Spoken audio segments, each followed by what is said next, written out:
Think of a name. Now imagine that person is gone. No trace, no witness. We've been fed the myth of the mastermind, the ghost who outsmarts the system by accounting for every variable. But here is the truth forensics won't tell you. The perfect crime is a biological impossibility. Your own brain is the lead witness for the prosecution. We aren't looking at DNA today. We are looking at the flaws in the human operating system. This is the psychology of the impossible. In forensic profiling, there is a rule called Locard's exchange principle. Every contact leaves a trace. Most think this means hair or fingerprints, but in dark psychology, the trace is deeper. It is a permanent scar on your executive function. Lying is high maintenance. To pull off the perfect crime, you must maintain two parallel universes in your head, the truth of what you did, and the fiction of what you say. This is the crushing weight of the cognitive load. As the pressure of an investigation rises, the brain's survival centers, the amygdala, take over. Logic dies, the mastermind disappears, replaced by a panicked animal. This is where the perfect plan begins to bleed. Then, there is the illusion of control. A criminal believes they can control mathematical entropy, the millions of tiny, random things that happen every second, a dog barking at the wrong time, a sudden rainstorm, a stranger in the shadows. You cannot plan for the universe's randomness. Even the most brilliant plan is a fragile glass house, waiting for one stray pebble of reality to shatter the entire structure. Look at history's genius failures. They didn't kill for money. They killed for the thrill of being untouchable. They spent months planning, yet they were undone by a single, mundane error. A forgotten receipt, a pair of glasses left behind. The mind cannot account for its own hubris. Here is a fact that will keep you awake tonight. You don't even have to be a criminal to be caught. Through unconscious guilt, an innocent person can be manipulated into remembering a crime they never committed. Within hours of a high-pressure interview, the brain fills in gaps with false imagery. Your mind cannot always distinguish between a vivid imagination and a real memory. Investigators look for the vulnerability to rewrite your history. This is the narrative collapse. In a state of extreme stress, your brain begins to prioritize immediate survival over the complex architecture of a lie.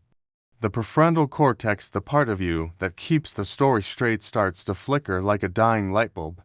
You begin to offer micro-confessions, a stutter, a sudden shift in eye contact, a detail that doesn't fit the physics of the world. Your biology is literally screaming the truth while your mouth tries to bury it. Consider the mask of sanity.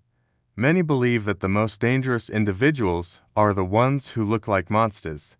They are wrong. The most dangerous are the ones who look exactly like you. They are masters of effective mimicry, the ability to fake emotion they don't feel. But even a master actor has a tell, a microscopic delay between the stimulus and the reaction. In those milliseconds of silence, the perfect crime is exposed to anyone trained to see the void. Let's talk about the psychology of silence. Most people think silence is an absence of information. In an interrogation room, silence is a weapon. When an investigator stops talking, the criminal's brain enters a state of horror vacui, the fear of empty space. To fill the void, the brain starts to leak. It offers explanations for things that weren't even asked. It tries to justify the unjustifiable. Silence doesn't just listen, it hunts. It waits for you to trip over your own words. There is a concept known as moral injury. Even if you escape the law, you cannot escape the internal jury of your own mind. The brain is a social organ. It is hardwired for community and cooperation.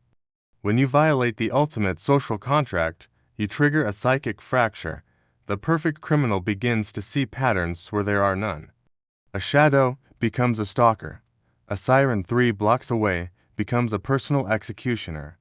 Paranoia is the ultimate forensic investigator. Why do we love the idea of the mastermind? Because it makes the world feel organized. It suggests that evil is a choice made by the brilliant. The reality is much colder. Most crimes are not perfect. They are impulsive. They are the result of hostile attribution bias, where the world is seen as a constant threat. These individuals don't outsmart the system. They simply ignore it until it crashes down on them. There is no glory in the dark, only the inevitable end of the rope.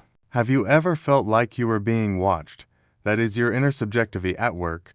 It's an evolutionary radar developed over millions of years to detect a predator in the tall grass. A criminal attempting the perfect crime must battle against this collective instinct. You are trying to hide in plain sight among a species that has evolved for eons specifically to find you.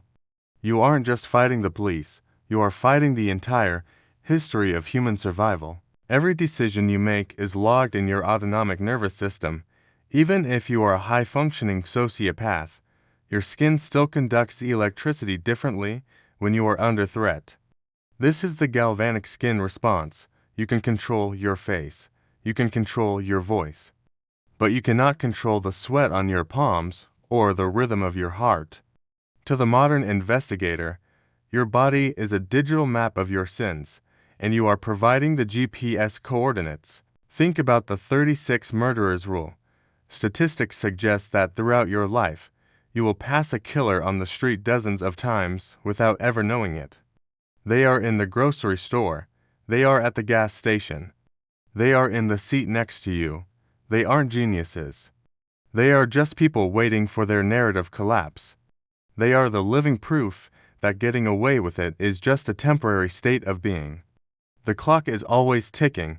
The trace is always there. We are entering an era of digital forensics where the mind is no longer the only witness. Your phone, your car, your very footsteps are recorded in a cloud of data that never sleeps. The perfect crime died the moment we connected the world. Now, the psychology of the criminal is a study in digital narcissism, the belief that you can leave a trail of data and still remain invisible.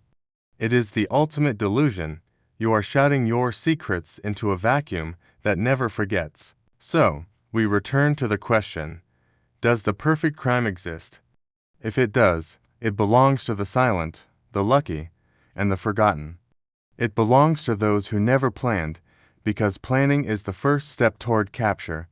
As you close this video and return to your world, look around. The people you see are all carrying secrets. Some are small, some are life-changing. But remember, the mind eventually betrays itself, and the person sitting next to you might just be waiting for their collapse.